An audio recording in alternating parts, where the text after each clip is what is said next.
John Phobes is in the driver's seat of a pretty powerful weapon.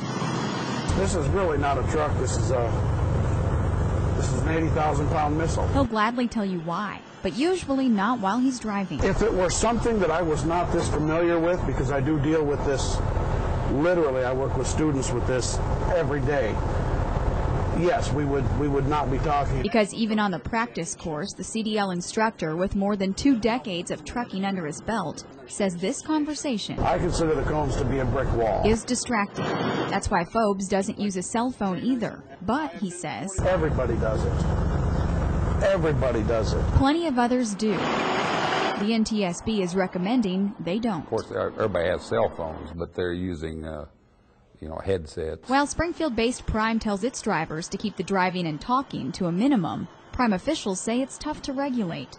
But they would be comfortable with government regulation. A truck driver will make as many as 100 decisions in a single mile. The only industry that made more decisions in a day than a truck driver was an air traffic control. Both say the job is already hard enough without a cell phone. For example, our camera is 400 feet from the car.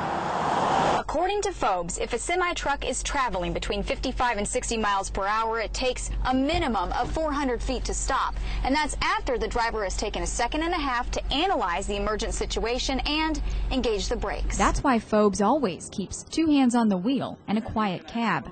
He says as a result, I've got about 2.5 million miles accident-free.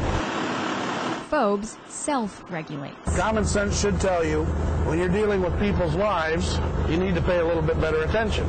But no amount of legislation is going to correct that.